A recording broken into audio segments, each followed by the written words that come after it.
జరుగుతున్న సమైక్యత యాత్రలను జోహార్ యుద్ధంలో మరణించిన మృత వీరులకు, జోహార్ యుద్ధంలో మరణించిన వీర జవాన్లకు, జోహార్ యుద్ధంలో మరణించిన వీర జవాన్లకు, జోహార్ యుద్ధంలో మరణించిన వీర జవాన్లకు వర్ధిల్లాలి భారత కమ్యూనిస్టు పార్టీ మార్చి. జోహార్ యుద్ధం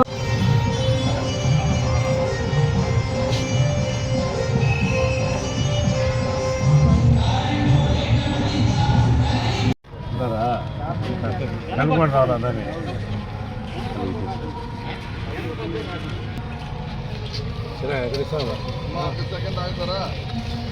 ఉగ్రవాదానికి వ్యతిరేకంగా ర్యాలీ పెట్టాము. సార్ కమిటీ సెంటర్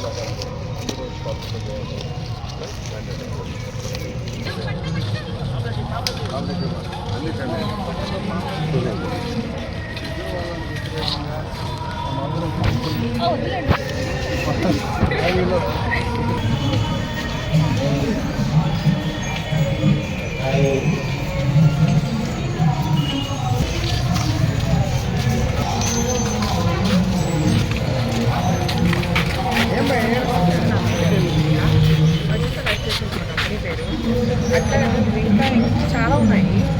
నేను ఎన్నో కొత్తగా చేస్తున్నాను.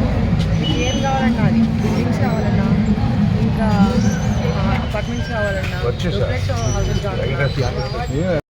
నెల్లూరు నగర కమిటీ ఆధ్వర్యంలో సమైక్యత యాత్రలో ఈరోజు 16వ డివిజన్ పరిధిలోని చిల్డ్రన్స్ పార్క్ దగ్గర ప్రారంభమయ్యి ఆ ప్రాంతం అంతా తిరుగుతూ ముత్కూరు గేట్ సెంటర్కి రావడం జరిగింది.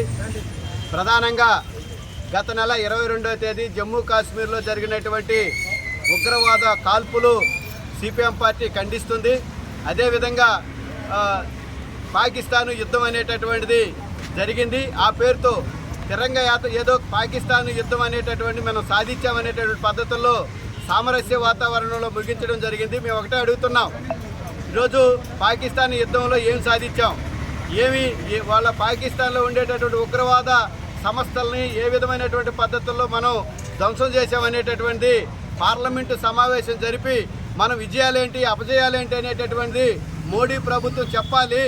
ఆ విధమైనటువంటి పద్ధతుల్లో ప్రజలకు తెలియజేయాలని చెప్పేసి ఈ సందర్భంగా మేము తెలియజేస్తున్నాం. తిరంగ యాత్రలు చేసినంత మాత్రాన ఆ విధమైనటువంటి పద్ధతుల్లో జరగకపోతే ఉపయోగం ఉండదు. అందుకని పార్లమెంటు సమావేశాలు జరిపి పార్లమెంట్లో మనం సాధించినటువంటి విజయాలు ఏంటి అనేటటువంటి ప్రజలకి క్లియర్గా చెప్పాలని చెప్పేసి సిపిఎం పార్టీ విజ్ఞప్తి చేస్తుంది. అదేవిధంగా ఏదైతే యుద్ధం జరిగిందో, యుద్ధం అనేటటువంటి ఈ యుద్ధం మతం రంగు అనేటటువంటి కాకుండా మొత్తం సమైక్యంగా ఉండాలనేటటువంటి ఈ భారతదేశ సౌభాతత్వాన్ని కాపాడాలని చెప్పేసి సిపిఎం పార్టీ విజ్ఞప్తి చేస్తూ సిపిఎం పార్టీ సమైక్యత వాదంతో ఈ యాత్రలు జరుగుతున్నాయి. నెల్లూరు నగర ప్రజలందరూ కూడా ఈ యాత్రలో పాల్గొని జయప్రదం చేయాలని చెప్పేసి సిపిఎం పార్టీగా విజ్ఞప్తి చేస్తున్నాం. మండలారా, గత నెల 22వ తేదీ జమ్మూ కాశ్మీర్లోని పహల్గాం ప్రాంతంలో పర్యాటకులపై ఉగ్రవాదుల దాడులు, ఆ దాడుల్లో 26 మంది చనిపోవడం జరిగింది. దీనికి బదులుగా ఆపరేషన్ సింధూర్ పేరుతో పాకిస్తాన్పై యుద్ధాన్ని మన భారతదేశం ప్రకటించింది. అయితే ప్రకటించిన అరగంటకే మళ్ళీ యుద్ధాన్ని ఆపేస్తున్నాం అనేటువంటిది అమెరికా అధ్యక్షుడైనటువంటి డొనాల్డ్ ట్రంప్ సోషల్ మీడియాలో కానీ పత్రికల్లో కానీ ప్రకటించడం జరిగింది. అయితే ఈరోజు మేము సిపిఎం పార్టీగా ఒకటే అడుగుతున్నాం, ఏదైతే 26 మంది ఉగ్రవాదుల దాడుల్లో చనిపోయారో వారి కుటుంబాలని ఈరోజు భారతదేశ ప్రధానమంత్రి అయినటువంటి నరేంద్ర మోడీ గారు కానీ, అదేవిధంగా ఉగ్రవాదులు అక్కడ పహల్గాంలో జరిగినటువంటి ఉగ్రవాదుల దాడులకు బాధ్యత వహించాల్సినటువంటి కేంద్ర మంత్రి హోంశాఖ మంత్రి కానీ ఇప్పటి వరకు ఎటువంటి వారి మీద స్పందన లేదు. ఆ 26 మంది చనిపోయినటువంటి ఆ కుటుంబ సభ్యుల దగ్గరికి వెళ్ళడం కానీ చేయడం కానీ జరిగిన పరిస్థితి లేదు. అయితే దానికి బదులుగా జరిగినటువంటి ఆపరేషన్ సింధూర్ అనేటువంటి పేరుతోటి యుద్ధం చేశారు. ఈ ఆపరేషన్ సింధూర్లో ఒక ప్రాధాన్యత కలిగినటువంటి ఆర్మీ అధికారిగా పనిచేసినటువంటి కల్నల్ ఖురేషియా గురించి ఒక మధ్యప్రదేశ్ ముఖ్యమంత్రి విజయ్ షా గారు ఆమె ఉగ్రవాద సోదరి అనడాన్ని ఇది సరైనటువంటిది కాదు అనేటువంటిది సుప్రీంకోర్టు కానీ హైకోర్టు కానీ ఈరోజు బీజేపీ పార్టీకి అక్షింతలు వేసింది. వెంటనే వారి మీద కేసు ఎఫ్ఐఆర్ చేయండి, పోలీస్ స్టేషన్లో వారి మీద కేసును పెట్టండి అనేటువంటి తెలియజేస్తే ఈ రోజు వరకు కూడా అతన్ని పార్టీ నుంచి తొలగించడం కానీ అతని మీద చర్యలు తీసుకోవడం కానీ జరగలేదు. మరి ఈరోజు ఉగ్రవాదుల స్థావరాలు ఎన్ని స్థావరాల మీద మీరు దాడులు చేశారు, ఎంతమంది ఉగ్రవాదుల్ని సమూలంగా నాశనం చేశారనేటువంటిది భారతదేశ ప్రజలకు తెలియలేదు. ఏదైతే సామ్రాజ్యవాద దేశంగా ఉన్నటువంటి అమెరికా దేశానికి తొత్తుగా ఈరోజు భారతదేశ ప్రధానమంత్రి గారు ఉన్నారు.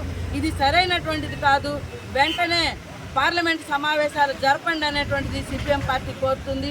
అయినా ఇప్పటి వరకు కూడా పార్లమెంట్ సమావేశాలు ఊసేలేదు.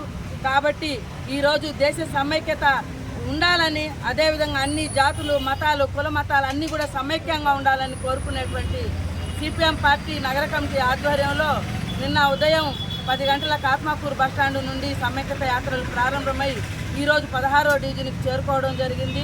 కాబట్టి నెల్లూరు నగర ప్రజలందరూ కూడా ఏదైతే సిపిఎం పార్టీ సమైక్యతను కోరుకుంటుందో, మతోన్మాదాన్ని నాశనం చేయాలని కోరుకుంటుందో, కాబట్టి చేసేటువంటి ఈ సమైక్యత యాత్రలో ప్రజలందరూ కూడా భాగస్వాములు కావాలని, మద్దతునివ్వాలని తెలియజేస్తున్నాం. ఈరోజు కాశ్మీర్లో పర్యాటక ప్రాంతంగా ప్రకటించిన ఈ యొక్క కేంద్ర ప్రభుత్వం పర్యాటక ప్రాంతాన్ని ప్రకటించినప్పుడు అది ఎవరి హ్యాండ్ ఓవర్లో ఉందో, ఎందుకు ఆడ వివాదాలు వస్తూ ఉన్నాయో, ఆ వివాదాలు రావడానికి అవసరంగా ఈ యొక్క పర్యాటక ప్రాంతాన్ని మీరు ప్రకటించి ప్రజలందరూ అక్కడికి వెళ్ళమని చెప్పినప్పుడు అక్కడ సెక్యూరిటీ లేకుండా మీరు ఏ విధంగా ప్రజలను అక్కడికి వెళ్ళమని చెప్తారు? ఈ ప్రజలు బలవడానికి ఈరోజు బీజేపీ ప్రభుత్వం కదా అని ఈరోజు సిపిఎం పార్టీగా మేము అడుగుతున్నాం. దీన్ని మీరు బాధ్యత తీసుకొని అక్కడ సెక్యూరిటీని ఏర్పాటు చేసింటే 26 మంది ఈరోజు ప్రాణాలు బలి తీసుకోవడానికి అవకాశాలు ఉండేవి కాదు కదా.